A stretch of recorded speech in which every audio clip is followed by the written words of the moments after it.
Jemi rikthyer sërish së bashku, jam të qëndrojmë në transmetim të drejt për drejt në këtë pjesë të katërt të programit Studio Live, ndërsa do flasim tani për një rast të veçantë edhe aty ku në fakt duket që situata është e tensionuar, ka nga ata që perceptojnë dhe një mendim ndryshe në lidhje me atë çka shohin, njëjtë sigurisht ishte rasti i flamurit kombëtar që dje në fakt gjatë protestave Partisë Demokratike ishte në shesh dhe ka qenë efektivi i policisë shqiponja Edison Mehmeta, i cili ka reaguar. Në çast ka qenë një video që është bërë virale dhe ka qenë kryefjala e rrjetit, por unë kam një komunikim të drejt për drejt, efektivin që përshëndes Edison, të përshëndes. Mbrëma, si jeni? Mirë, kënaqësi t'u kem në program. Së pari më lejo të pyes në raport me gjithë situatën e djeshme, nëse arrita menaxhoni sigurisht se duhet edhe pa ndonjë incident të paktën për ju dhe kolegët tuaj. Kaloj një ditë goxha e ngarkuar. E përgjithshme ishte që kaloj mirë.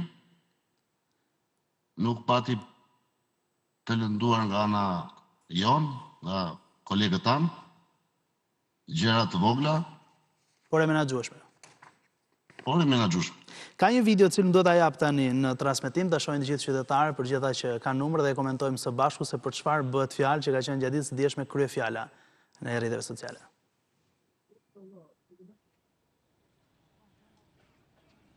Ky është momenti teksa flamuri shqiptar gjendet në tokë dhe Edisoni ka ndërhyrë për ta marrë teksa ka qenë në përplasje me deputetin Xhelal Mziu në këtë moment teksa tregohet për ta ruajtur kështu edhe vlerën që vetë flamuri ka. Ishte ky një reagim spontan i yti apo ishte duke vërejtur që të tjera skena, e njëjta skenë po përsëritej disa herë dhe arritet ta shmangje?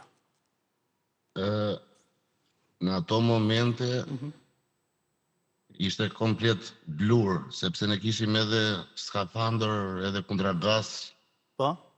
Edhe nuk arrije të dalloje shumë. Për një moment mu duk në tokë diçka dhe u afrova pasi e pash që ishte flamuri. Dhe ky është reagimi spontan që bët. Pati një kundër përgjigje nga ana e personit në fjalë, ndoshta në kontekstin e fjalëve të fyrjes, apo ishte një tërheqje nga ana e tij, se nuk arrit të dëgjohet në video. Jo, nuk pati asnjë gjë. Për një moment kujtoj se do agravonte situata, por jo, unë kisha qëllimi që të mira direkt flamurin, nuk kishte gjë tjetër. Si është të përballesh në të tilla raste në protesta, sepse kjo është një dëshmi që po përpiqem të t'ju marr juve edhe në emër të kolegëve të tjerë, se ndonjëherë ne përcjellim nga studio televizive disa kolegë të tjerë nga terreni, por sa vështirë është të jesh në vijën e parë. Kemi raportuar që kolegë të tjerë kanë qenë të plagosur edhe në protesta të shkora. Nuk do të marr shumë kohë, e di që jeni në punë aktualisht, por për të marrë kështu dhe një mendim në raport me përplasjet që hasni sa herë që ka protesta të tilla. Atëherë, edhe në momentin që ne po flasim, vazhdon prap protesta përpara kryeministrisë, dhe unë jam pozicionuar këtu te Uradajtit. Po? Vitet dhe eksperienca ta bëjmë pak më të lehtë.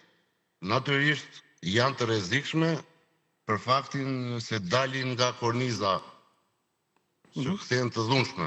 Kur kthehen të dhunshme, normalisht molotovi, gurët, sendet të dëmtojnë. Ju i prisnin të tilla situata, të paktën kur ka protesta, jeni gjithmonë të përgatitur për situata të tilla? Po patjetër. Dhe çfarë ndodh kur në përplasjet e para në thirrjet që bëhen nuk ka tërheqje? Se tani unë po përbëj rolin e gazetarit deri në fund për të mësuar si edhe ju i merrni komandot, se tani kjo pjesa kjo diskutim që ne po bëjmë së bashku është disi më soft edhe, prandaj po përpiqem të kuptoj pak më tepër, se është një rast për të përgëzuar rasti flamurit për mëtej. Po. Atëherë, pjesa e flamurit, faleminderit që e vlerësoni nga ana juaj, por unë do bëja detyrën edhe në qoftë se do isha thjesht qytetar.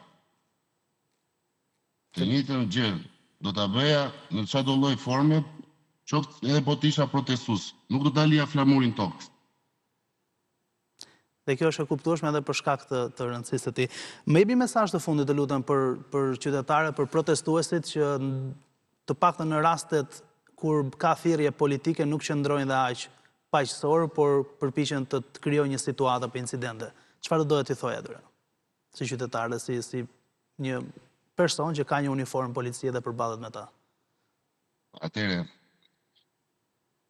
pjesa e të protestuarit është legjitime në çdo lloj vendi të botës, por mos të bëhemi mercenar, sepse veprimet shkak pasaj dihet që